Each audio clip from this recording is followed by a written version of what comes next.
나홍진 감독이 제작한 이 곡성은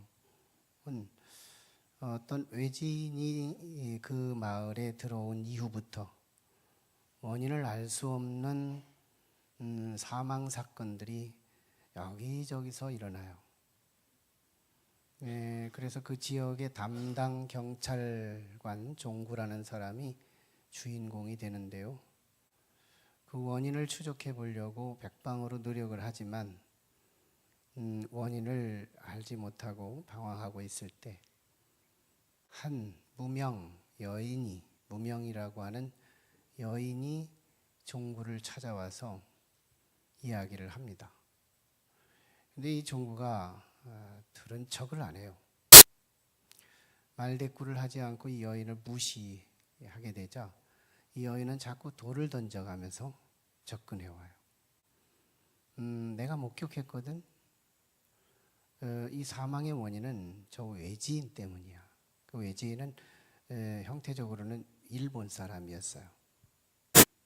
일본 사람 모습으로 나타난 진정한 나름대로의 어떤 실세인데요. 저 외지인 때문에 이 동네가 갑작스럽게 사망 사건이 일어나는 거야. 이 종구는 별로 그렇게 확신을 안 해요. 그래도 반신반의는 하지만 나중에서 이제 무당 황정민이가 무당으로 나오는데 이 무당의 소리를 들을 때 그것을 확신하게 돼요. 이 마을의 사망 사건의 원인은 그 외지인 때문이다. 무당도 그렇게 말을 해요. 그래서 이제 종구라는 경찰은 개인적으로 그 외지인을 없애고자 산속 깊숙이 살고 있는 외지인 집으로 찾아가서 온갖 막 폭력으로 그 가택을 다 막 때려 부수고 이 동네에서 가라고 나가라고 이렇게 엄포를 놓게 됩니다. 그러다가 이 종구라는 경찰관의 딸이 작금에 죽어가고 있는 사람들의 죽음의 경로를 앓게 돼요. 자기 딸이 죽어가고 있는 현실을 두고 이 무당인 황정민을 데려다가 굿을 합니다. 막 굿을 하는데 이 굿이 아주 살기가 넘치는 아주 특수 굿을 하고 있기에 나무 토막을 갖다 놓고 사람 형상을 만들고 그리고 새말뚝을 막 박아가면서 굿을 해요. 새말뚝을. 근데 묘하게도 이 새말뚝을 박을 때마다 딸이 고통을 호소하고 또 동시에 산속에 있는 외지인, 그 일본 사람이 고통을 호소해요. 거기서 이제 우리 시청자들을 혼돈에 빠지게 합니다. 도대체 뭐지? 도대체 저 무당이 굿하는 원인은 뭐지? 도대체 이 아픈 종구의 딸을 낫게 하려고 하는 건가? 근데 왜 아프지? 근데 저 원인이었던 저 외지인이 왜 고통을 당하는 거지? 여기서 감독은 혼란스럽게 만들어. 원인이 뭔지를 모르게. 그러다 나중에 이제 그 원인을 또 이 무명인 여인이 나타나서 알려줍니다. 외지인이라니까. 나중에 이제 그 고통을 너무너무 무당이 굿을 하는데 자기 딸이 고통스러우니까 종구는 굿을 하다 말고 이 굿판을 뒤집어 엎어버려요. 왜 굿을 하면 우리 딸이 나아야 되는데 왜 굿을 하는데 우리 딸이 이렇게 고통스럽고 죽어가냐 해서 그때서야 깨닫고 굿판을 뒤집어 엎어요. 그 뒤에 이제 무명인 여인이 나타나서 또다시 종구에게 알려줍니다. 내가 말한 거 있잖아. 내가 말한 거 그 원인은 바로 외지인이라니까. 왜 고지를 안 들어? 그때서야 종구는 고지를 들어요. 하지만 너는 내 말을 확신하지 않을걸? 내가 지금 다 말을 하고 너는 분명히 외지인을 없애야 되는 거야.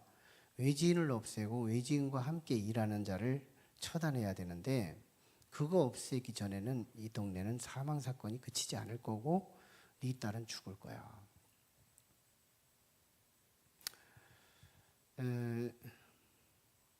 그때 너는 그렇지만 내 말을 안 믿어. 분명히 너는 내 말을 믿는다고 말은 하지만 내 말을 믿지 않을 거야. 네가 결국은 나를 배신하고 떠나갈 때쯤 되면 닭 울음소리가 3번 울 거야. 예, 닭이 그때마다 울어요. 그때마다 얘는 아니 말로는 믿는다고 하는데 이 몸이 안 따라주는 거예요. 그러면서 계속 무당인지 이 무명인지 이 여성이 솔루션인지 무당이 솔루션인지 이게 헷갈리는 거예요. 그러다가 자기 혼자 해결하겠다고 막 찾아다니다가 이 영화는 끝을 냅니다. 끝나고 나면요 미단 닦은 것 같아요. 왜 저렇게 개심풀이한지. 그런데 이게 오늘의 우리의 인생을 사는데 진짜와 가짜를 구별하는데도 이렇게 애매모호하다는 것을 이 감독은 말하고 싶었던 거예요. 근데 영화의 평론가들이 조그마한 이 평가 영화를 하나 만들었어요. 이 영화에 대한 평가, 감독의 조언을 받아서 만드는 건데요. 외지인이 맞습니다. 원인이 외지인이 맞는데 이 무당이었던 무속인 이 황정민이가 제대로 말을 한 거예요. 저 외지인 때문에 사람들이 죽어가는 건 맞습니다. 그래서 이제 굿을 하게 하는 건데, 근데 굿을 하는 동안에 저 외지인이 고통을 당한 이유는 그동안에 이 무명이라고 하는 여성이 개입을 한 거예요. 그래서 이 딸이 지금 고통을 주는 것이 무속인에 의해서 고통을 주는 것이 사실인데 하나님의 이 딸을 고통 주고 있는 이 고통을 주는 대가로 이 무명이라는 여성이 개입을 해서 그 원흉인 실체되는 외지인을 고통을 주는 사건이었어요. 이 무속인이 얘를 고통을 줄 때마다 이 무명은 그 원흉이었던 외지인을 고통을 주면서 우리 시청자들은 헷갈리게 됐지만 사실은 그렇게 식별할 수 있었다는 거예요. 근데 이걸 헷갈리게 만드는 것 중에 하나가 무속인이었어요. 이 무속인은 저 사람을 알리면서 사실은 자기는 아닌 것처럼 은폐하게 된 겁니다. 그런데 실제는 외지인의 하수인이 무속인이었다는 거예요. 이미 그 실체, 악의 실체가 무속인에게 그렇게 하라고 사주를 했던 겁니다. 그리고 이 여인은 아주 연약하고 그런데 돌을 자꾸 던져요. 깨닫지 못하니까. 이 돌 던지는 사건을 통해서 신의 사람이라는 것을 말하고 싶었던 거예요. 신의 사람이다. 그 지역을 지키고 있는 지역 신이 있는데 지역 신이 사람을 보낸 건데 여인을 보냈어요. 근데 이 여인이 유일하게 종구한테 돌을 던질 수 있는 사람이 되는데 가늠하다 현장에서 체포된 여인을 향하여 이 모세의 율법을 가지고 군중들이 막 화가 나서 죽이자 할 때 예수님이 하신 말씀, 너희 중에 죄가 없는 자가 이 여인에게 돌을 던져라 했는데 이 말씀에 근거해서 유일하게 종구에게 돌을 던질 수 있는 사람은 이 여인이라는 것을 감독은 말하고 있었어요. 그러면서 이 여인은 지역 신의 하수인으로 신의 사람이었다 하는 것이었고요. 여기서 저는 이 영화를 통해서 너무너무 참 식별하기 힘들다. 그래서 사람들은 어떤 이는 예수 믿고 어떤 이는 하나님을 안 믿는구나 하는 것을 깨달을 수 있었어요. 아마 영적인 세계가 무엇가 실체고 무엇가 하수고 하수인이고 이런 것들이 식별이 선명했다면 이 땅은 하나님을 안 믿는 사람은 아무도 없었을 것이고 대신 가짜 믿음도 가득했을 것이라는 생각입니다. 그런데 참으로 영적인 식별력, 하나님의 영을 받은 사람만이 식별할 수 있고, 그래서 선과 악을 선택해서 정말 선을 붙들고 신앙생활을 하는 인생이 있는가 하면 악을 붙들고 인생을 나름대로 자기 소신껏 살아가는 인생도 있더라는 겁니다. 그러면서 저는 이 영화에서 가장 인상 깊었던 것 중에 하나가 우리를 헷갈리게 하는 한 코드는 하수인이었어요. 무당이 솔루션인 줄 알았어요. 근데 무당이 내 딸을 죽이고 있었어요. 마귀의 하수인. 그러면서도 복음이 있었어요. 죽어가고 있는 사망의 엄침한 골짜기 속에 파송된 무시할 만한 한 무명의 여인, 이 사람이 이 동네에 파송된 거였어요. 그래서 사실을 알려주는데 이 헷갈린 인생 종구는 깨닫지를 못하고 참을 붙들지 못하고 사실을 붙들지 못하고 엉뚱한 일을 하게 되더라는 거예요. 하수인. 오늘 본문을 통해서 우리가 생각해야 할 초점입니다. 하수인이에요. 지난 시간에 나눴던 말씀을 스캔하고 함께 나누려고 하는데요. 이스라엘이 남과 북이 나뉘어졌어요. 남쪽 유다는 정통성이 있습니다. 다윗 왕조, 신정 왕국의 정통성이 남았어요. 북이스라엘은 비정통성, 세속적 종교로 태동된 한 민족이 된 거예요. 거기에 첫 번째 왕이 여로보암이었습니다.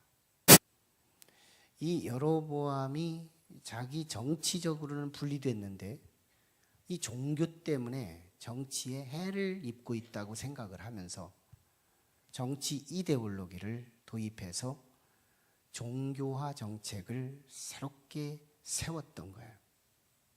여로보암의 종교화 정책은 다름 아닌 자기 마음대로 하나님을 대신해서 금송아지를 만들어냈고 예루살렘 성전을 대신해서 베델과 단의 단을 만들었고 레위 자손들 중에서만 제사장을 할 수 있는 특수 지파를 무시하고 일반 누구 지파든 원하는 사람이라면 제사장을 시켜주고 제사 날짜도 7월 15일 이런 정도가 아니라 8월 15일 마음대로 제사 일정을 지켜서 제사를 지내게 했더라는 겁니다.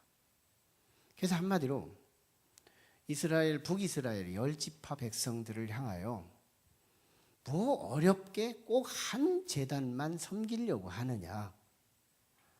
여기 가까이에 베델도 있고 단도 있으니 가까운 데 가서 제사를 드리면 된다 하고 종교화 정책, 마치 종교를 개혁하는 모양을 취하면서 자기 정치 구도를 건실하게 세우고자 하는 욕심을 챙기고 있었던 사건이었어요.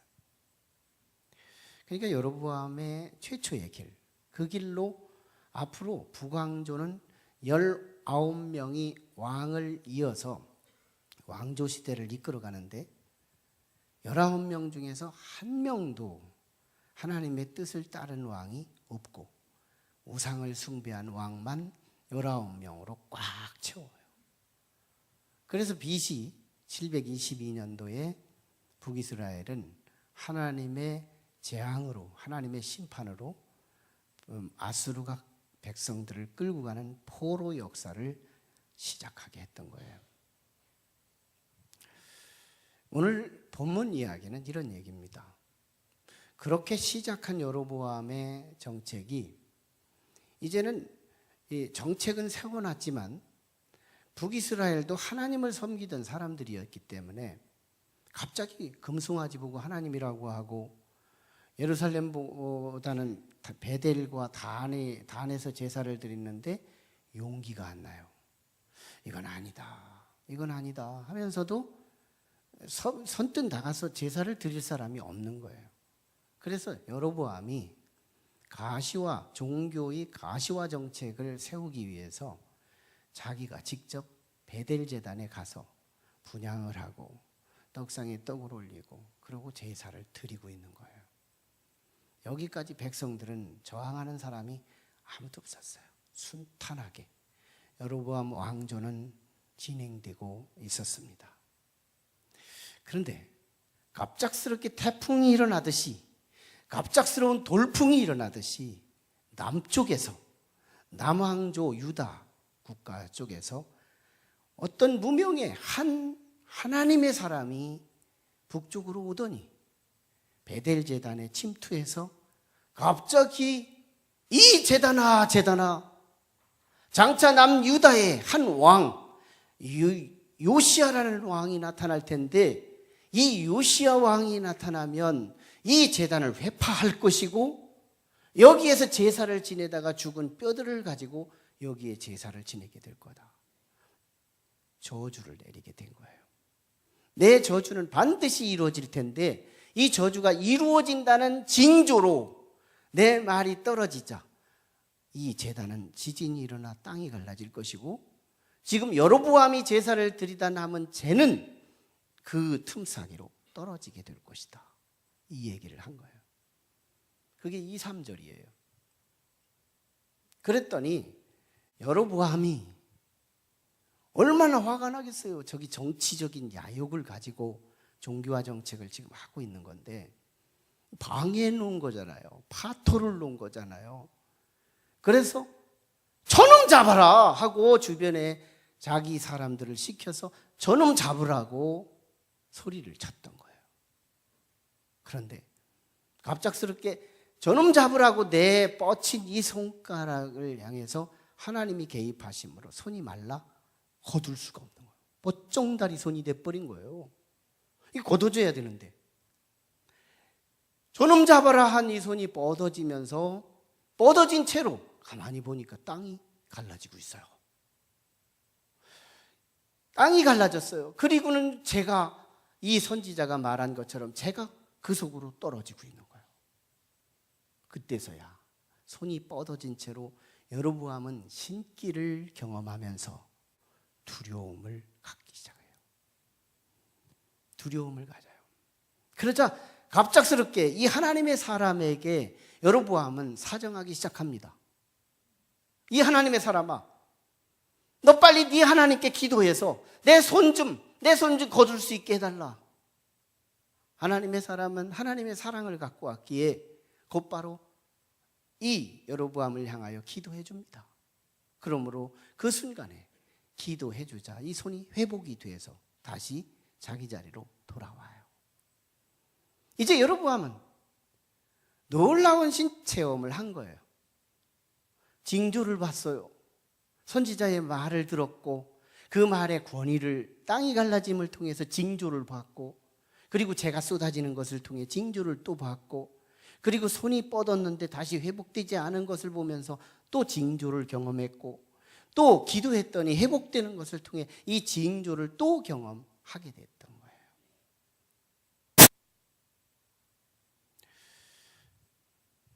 여기서 우리는 한 가지, 이 선지자가, 이 하나님의 사람이 북왕조 베델 제사 현장에 침투해서 이 일련의 징조와 일련의 표적의 사건들이 일어난 목적이 뭘까? 목적이, 그것은 바로 여로보암의 회개였어요. 여로보암의 회개. 여로보암을 심판할 수도 있었거든요. 당장 여로보암을 죽일 수도 있었어요. 여로보암을 징계할 수도 있었어요. 그런데 하나님은 죄를 짓고 있는 사람도, 죄는 심판하기를 원하시지만 죄인은 구원받기 위해서 하나님은 하나님의 사람을 파송하더라는 거예요. 그리고 그 하나님의 사람을 통하여 말씀의 권위를 덧입혀주고 그 권위를 통하여 여러 징조들을 나타나게 하면서 이 징조를 통해서 회개를 목표하셨던 거예요. 그런데 여로보암은 회개는커녕 타협하기 시작합니다.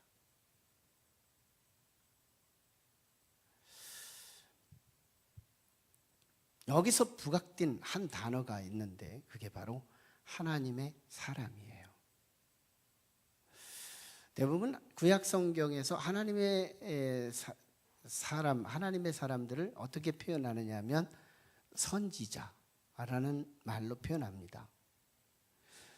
선지자는 하나님의 말씀을 전하는 자거든요.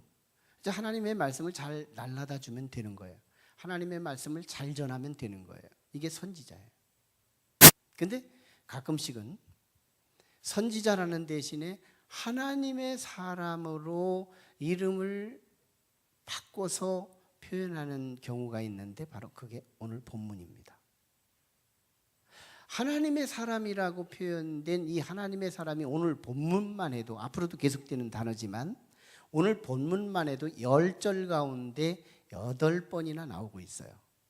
그러니까 오늘 메인 단어가 하나님의 사람이에요. 오늘 주어진 메시지의 가장 메인 단어, 가장 강조되고 있는 단어가 하나님의 사람입니다. 하나님의 사람과 선지자의 차이가 있어요.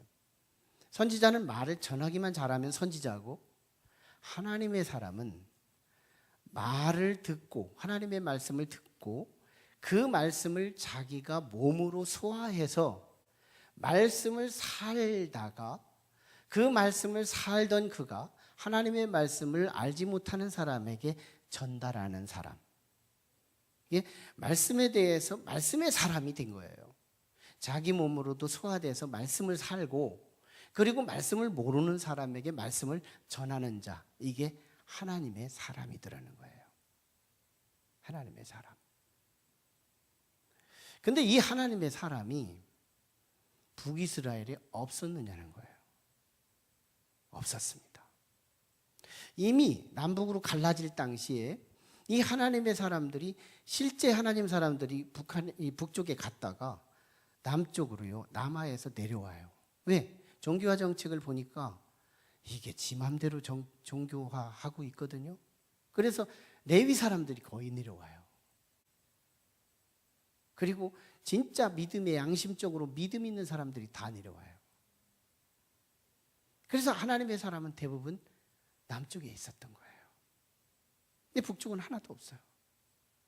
있다고 해도요, 하나님의 사람들 믿는 사람, 하나님을 믿는 사람이 있다고 해도요, 용기가 없어요. 여로보암이 정말 우상화 정책을 하고 있는데도 우상이라고 말할 사람이 없어요. 한번 했다면 가문이 멸문되는데요, 자신이 없어요. 그래서 하나님은 남쪽 유다에서 하나님의 사람을 찾으셨던 거예요. 하나님의 사람을 찾아요. 저는 이 세상이 우상을 숭배하나?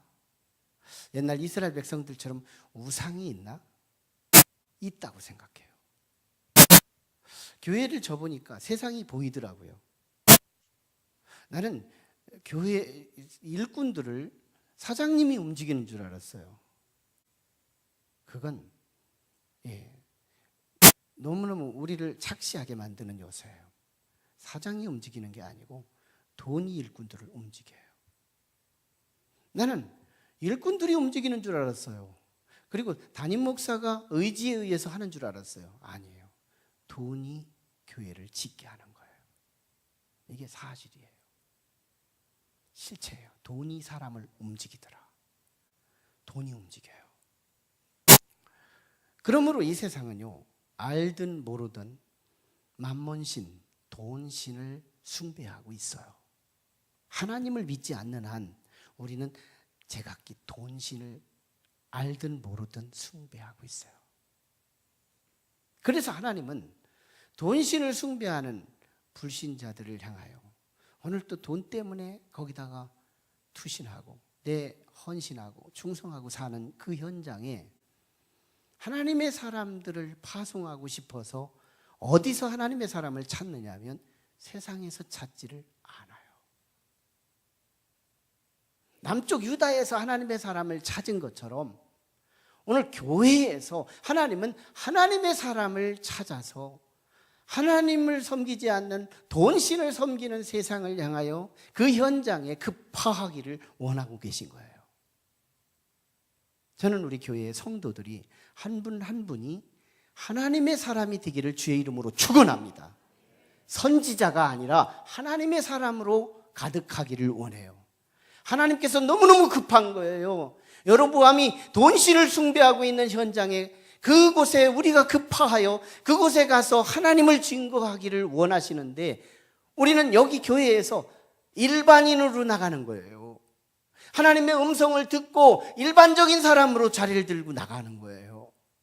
그러나 어떤 사람은 하나님의 사람으로 자리를 들고 나가더라는 거예요. 남쪽 유다에 사는 사람이 다 하나님의 사람이 아니더라는 거예요. 그들은 하나님의 음성을 다 듣고 있는 사람들이지만 어떤 사람은 일반인으로 자리를 들고 일어나고 어떤 사람은 하나님의 사람으로 자리를 들고 일어나서 세상으로 가더라는 거예요. 오늘 우리는 하나님의 사람으로 우리 자리를 들고 세상을 향하여 나가야 될 줄 믿습니다. 그리고 안 믿는 사람들이 알지 못하는 중에 우상을 숭배하고 있다는 것을 볼 수 있어야 하더라는 거예요. 그리고 그들에게 가서 지혜를 가지고 복음을 증거해서 그들에게 정말 하나님께로 돌아오게 할 수 있었어야 하더라는 거예요. 그런데 이 하나님의 사람이 복음을 증거했더니 당신은 죄입니다. 이것은 멸망받을 수밖에 없습니다. 장차 요시야라는 왕이 나타나서 이 재단을 회파하게 될 것이며 심판하게 될 것입니다. 그 후에요 300년 뒤에 유대의 16대 왕인 요시야 왕이 나타나서 BC 640년에서 609년 동안 살았던 그 왕이 이 북쪽 이스라엘이 이미 아수르로 끌려간 그 시대에 남쪽에서 그 왕이 그 종교개혁을 한답시고 그쪽에 가서 다 해파해버리고 말았던 거예요. 하나님의 말씀은 세세토록 변하지 않고 이루는 줄로 믿습니다. 결국은 여로보암의 회개를 위해서 하나님의 사람이 급파한 건데 여로보암은 회개를 하지 않더라는 거예요. 그러나 저러나 하나님의 사람은 사명을 감당한 거잖아요. 그런데 이 여로보암은 회개는커녕 유혹을 합니다. 7절에서 유혹의 명령 동사가 3개가 나와요. 가서 나와 함께 쉬고 내가 준비한 예물을 너에게 주리라. 가라는 거였어요. 여기는 자기와 함께 가자는 거였습니다. Let's go, 가자는 거예요. 오히려 자기가 회개해야 할 그가 이제는 이 하나님의 사람을 향하여 같이 가자, Let's go 하자는 거예요. 가자는 거예요. 오늘 우리가 복음을 전하기 위해 세상에 갔더니 세상 사람들이 나하고 같이 놀러 가자는 거예요. 그리고 여기서 쉬고 왕궁에서 같이 좀 쉬고 뭐예요? 충전하라는 거예요. 충전하고 그리고 내가 너를 위해 준비한 예물이 있으니 받아가자라는 거예요. 나로부터 은혜를 입으라는 거예요. 나로부터 은혜를 입어라. 여기서 참 비밀이 있는 거예요. 참 이게 하나님께서 벌써 이 경로를 알고 있었어요. 그래서 하나님의 사람에게 9절에서 이미 말씀을 주신 거예요.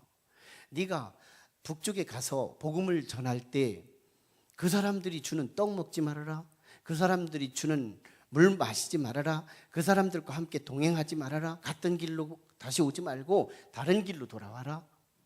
철저하게 경계를 했던 이유는 하나님은 영적인 세계를 다 보고 있는 거예요.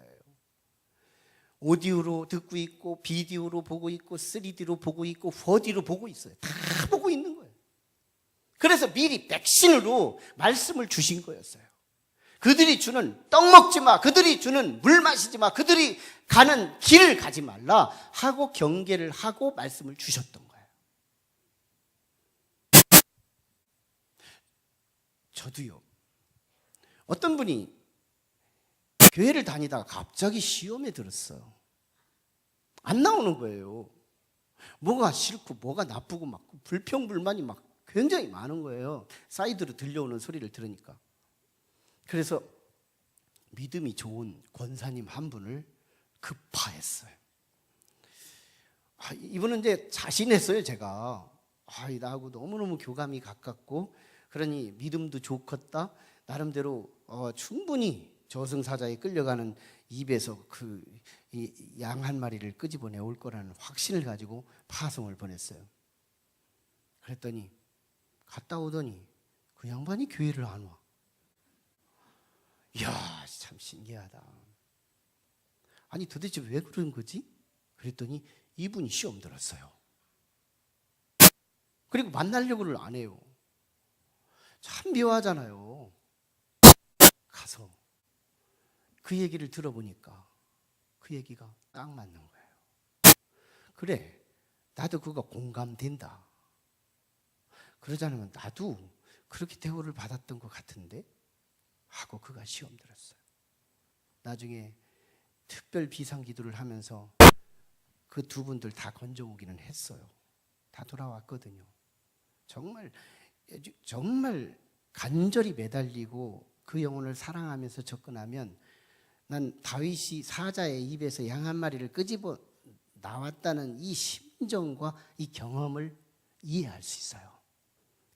간절한 마음을 가지면, 그리고 나를 가장 낮추고 가장 겸손하게 나를 죽여버리면 끄집어 나올 수 있더라고. 그래서 살린 적이 있거든요. 근데 하나님도 그걸 아시는 거예요. 하나님의 사람을 급파했는데 이 여로보암이 유혹을 하게 되자 넘어갈 수 있었잖아요. 그래서 1라운드는 거절을 합니다. 8절에서 뭐라고 거절하는지 알아요? 왕이시여, 왕께서 만일 왕의 재산의 절반을 나한테 준다고 해도요, 나는 거절할 것이며 왕이 주는 어떤 물도 나는 마시지 않을 것입니다. 사실은 9절에서 하나님께서 내게 말씀을 주셨는데요, 네가 가는 그곳에 가서 그들이 주는 떡과 물을 마시지 말고 그들이 가는 길에 가지 말라고 말씀을 분명히 주셨거든요. 그래서 단호하게 거절을 하므로 결국은 이 하나님의 사람은 1라운드에 합격합니다. 나중에는 과당에서 불행한 사람이 되지만요, 이 사람이 왜 하나님의 사람이 된지 아세요? 진리가 있기 때문에. 우리는 누구나 본능적으로요, 자기 가정에 충성해요. 왜 충성하는지 아세요? 진리가 있기 때문인 거예요. 우리는 약속을 안 했는데도 각각 자기 집에는 충성해요. 자기 집을 위해서는 누가 욕하면 모욕을 당해요. 막 아픔이 있어요. 자기 가족이 잘 되면 기쁜데 자기 가족이 힘들면 자기도 힘들어요. 이상해요. 뭔 약속이 그렇게 있는 거예요? 진리가 있기 때문이에요. 가정의 맛을 알거든요. 가정의 은혜를 입었거든요. 가정에 은혜가 있어요. 세상에서는 옷만 조금만 삐뚤어지게 입어도요, 감각 없다고 비판해요. 집에서는 어떤지 알아요? 빨가벗고 팬티만 입고 다녀도요, 올레레 꼴레레 하지 않아요. 은혜가 흘러요. 집에서는요, 방구를 껴도요, 말하지 않아요. 들어줘요. 집의 은혜가 탁월해요. 직장의 은혜하고도 달라요. 집은 정말 은혜로운 곳이에요. 야, 이 은혜로운 집을 더 은혜롭게 만들고 싶다? 노력하는 사람이 없이도요, 다 노력해요. 본능적으로 이래요. 집에 은혜가 있기 때문에. 이상합니다. 피 한 방울 섞이지 않은 이웃의 사장님을 위해서요, 직장에서 우리가 얼마나 열심히 일하는지 몰라요? 월말 되면 월급이 들어와요. 은혜가 있거든요. 은혜를 받는 곳에 은혜 처소의 사람이 되는 거예요. 가정의 은혜를 받으니 가정의 사람이 되듯이 직장의 은혜를 받으면 직장의 사람이 되더라는 거예요. 우리는 나라에 세금을 내면서 불평하지 않아요. 세금을 내면서 불평하지 않아요. 왜? 나라로부터 얻는 의료보험이나 나라로부터 오는 안보나 보호와 이웃으로부터, 도적들로부터 보호를 받을 수 있는 국가의 보호와 은혜가 있거든요. 그래서 우리는 국가의 은혜를 알기에 국가의 사람이 되는 거예요. 이상하죠. 어느 날 사기꾼한테 은혜를 입어보세요. 사기꾼의 요청을 거절할 수가 없어요. 나는 사기꾼의 사람이 되기가 더 쉽고요, 사기꾼의 요청을 거절하기가 더 어려워지는 거예요. 이 원리. 마귀가 내게 은혜를 준다니까요. 마귀는 절대 은혜를 철수하지 않아요. 오늘의 마귀는 너무너무 첨예화됐고, 오늘의 마귀는 정말 고육지책으로 성도로 변신해서 오고 천사로 변신해서 들어와서 내 곁에 정말 목회자로 들어오고, 내 곁에 사역자로 들어오고, 내 곁에 집사로, 권사로, 장로로 들어와 있어요. 사단은 그래서 우리에게 정말 하나님의 사람이 내게 커피 사줄 때 그들도 커피 사줘요. 하나님의 사람이 내게 밥 사줄 때 그들도 밥 사줘요. 하나님의 사람이 내게 옷 사줄 때 그들도 옷 사줘요. 정말로 하나님 마귀는요, 마귀는 은혜를 가지고 마귀 노릇해요. 그래서 마귀도 자꾸 은혜를 베푼다는 거예요. 우리 집으로 같이 가자는 거예요. 나하고 같이 동행하자는 거예요. 그리고 내가 주는 물을 마시려는 거예요. 내가 주는 떡을 먹으려는 거예요. 그리고 내가 가는 그 길을 같이 가자는 거예요. 이게 여로보암의 유혹이었어요. 왜? 여로보암 딴에 생각을 해보니까 이거 대박이거든요. 내가 아무리 제사를 지내고 별짓을 다 해도 백성이 안 따라주면 꽝인 거예요. 영권이 없거든요. 영권이 없는데 이 하나님의 사람이 왔는데, 땅이 갈라진다는데 땅이 갈라져요. 죄가 쏟아진다더니 죄가 쏟아져요. 말에 권위가 있는 거예요. 이놈 내 사람 만들어버리면, 이놈 내 사람 만들면 내 정치는 대박이다. 보장할 수 있는 나라가 될 수 있다. 그래서 여로보암은 갑작스럽게 태도를 바꿔서 은혜를 공급하겠다는 거였거든요. 나하고 같이 가자. 나하고 동행하자. 내 떡 먹어줄라. 내 물 마셔달라. 내 거 예물 받아달라. 뭐예요? 은혜 받으라는 거예요. 마귀의 은혜를 받으면 마귀의 사람이 되더라는 거예요. 마귀의 은혜를 받으면 마귀의 하수인이 되더라는 거예요. 그런데 하나님은 하나님한테만 은혜를 받으래요. 하나님한테만 은혜를 받으라. 그래서 하나님에게 은혜를 받고 세상에서 은혜를 받으려고 하지 말아라. 마귀가 주는 은혜를 거절하라는 거예요. 오늘 9절에서 그걸 말씀하는 거잖아요. 세상이 주는 은혜를 거절하고 차라리 하나님이 주시는 은혜에 욕심하고 그걸 거절하지 말고 아멘 아멘 달꾹달꾹 받아서 네 몸으로 손끝 만들고 네 몸으로 발끝 만들고 네 혀끝에 매달아서 그 말씀을 가지고 세상의 여로보암의 현장에 투입하여 그곳에 가서 이것은 죄라고 말하고 거기서 하나님을 소개하며 하나님께로 인도하라는 거예요. 하나님께 은혜를 받으면 하나님의 사람이 되는 거예요. 우리 교회에서 일하는 분들은 두 종류예요. 다른 사람이 일하니 나도 일하는 사람이 있고, 하나님의 은혜를 받았기에 하나님의 은혜 때문에 일하는 사람이 있어요. 저는 후자의 성도가 되기를 원합니다. 그래서 우리는 하나님의 은혜를 입으면요, 일꾼 하라고 안 해도 일꾼이 돼요. 은혜를 받으면 하나님의 사람이 되는 거예요. 저는 우리 교회 안에 하나님의 사람으로 꽉 차기를 원해요. 선지자 아니에요. 일반인이 아니에요. 하나님의 사람. 무슨 사람이에요? 은혜 받은 사람. 저는 하나님이 주시는 신령한 은혜, 기름진 은혜, 우리에게 필요한 은혜, 우리의 속사정을 헤아려 주는 은혜, 그 은혜가 있다고 믿어요. 저는 경험하는데요. 그 하나님이요, 내 목회 현장에서 나타나서 내가 너를 사랑한다 보여주시는 거예요. 조금만 영적인 감각을 가지고 들여다보세요. 하나님이 어디를 만져주시는지, 하나님께서 어디를 터치하시는지, 어떤 경로로 은혜를 주시는지 좀 한번 의식을 가지고 검토해 보세요. 그리고 어쩌다 하나가 있거든 세모 같은 우연인 것 같아도 필연으로 인정하고 고백해 보세요. 가급적이면 우연히로 치부해서 하나님의 섭리도 우연이라고 말하면서 일반화시켜버리지 말고, 하나님은요 인정해 줄수록 더 역사하시는 거예요. 은혜를 사모하시기를 원해요. 난 하나님의 교회에서 하나님의 은혜가 돈독하기를 원합니다.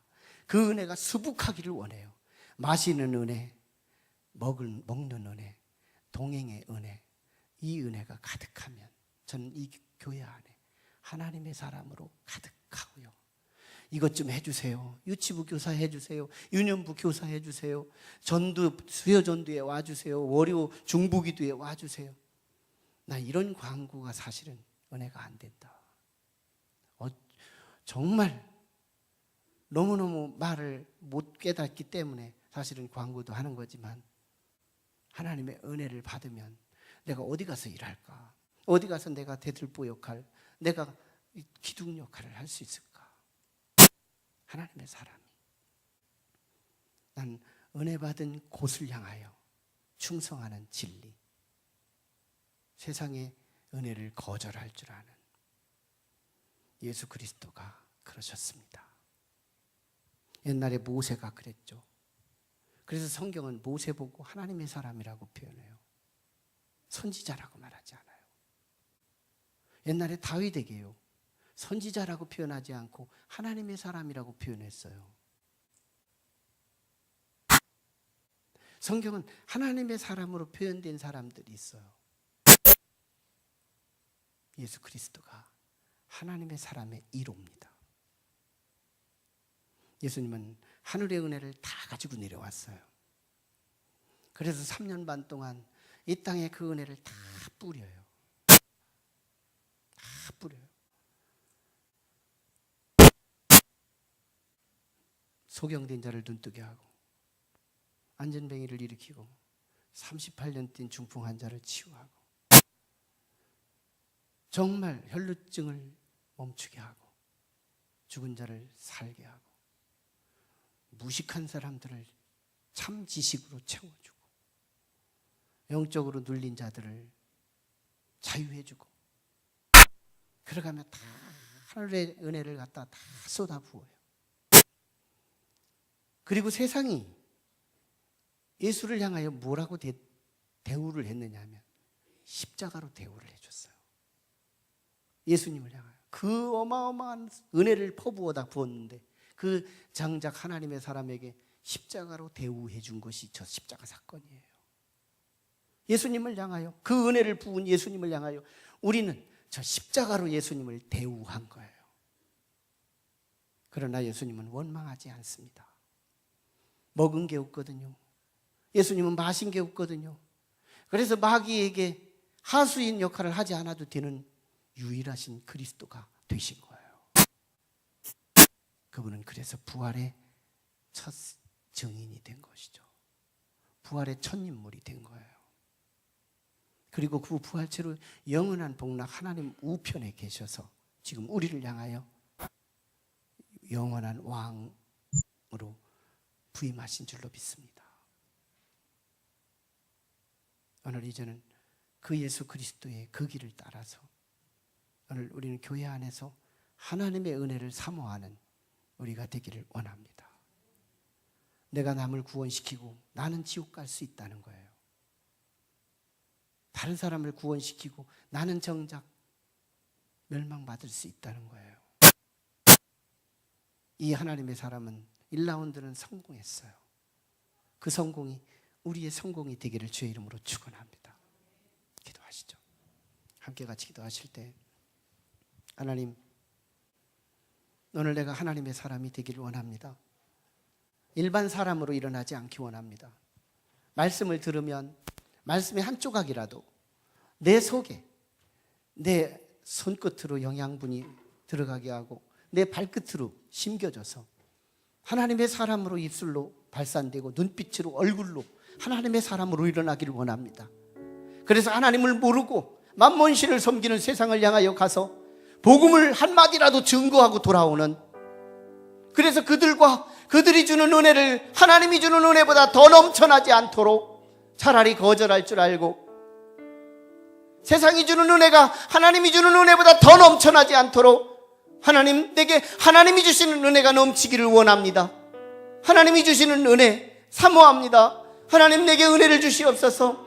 오늘 내가 먼저 은혜를 받아야 되겠나이다. 내가 하나님의 사람으로 어떤 의식적으로 우리가 대비해서 하나님의 사람이 되는 것이 아니라 하나님으로부터 은혜를 많이 받아야 하나님의 사람이 된다는 사실을 기억하고, 하나님, 내게 하나님의 사람이 되게 해주세요. 은혜를 많이 받은 자가 되게 해주세요. 이 구석 저 구석을 통하여 하나님의 손길을 보게 하여 주옵소서. 신령한 은혜와 기름진 은혜가 내 삶의 전반을 통하여 내게 임하게 도와주시옵소서. 사모하는 이에게 주신다고 말씀합니다. 사모하는 이에게 은혜를 퍼부어 주신다고 말해요. 하나님, 내가 은혜 받게 해주세요. 하나님, 내 인생에 개입하여 주세요.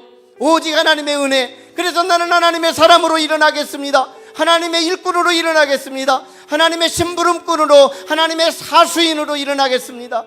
마귀의 하수인으로 일어나지 않게 하시옵소서. 우리 말씀을 의지해서 함께 부르짖고 같이 기도합니다.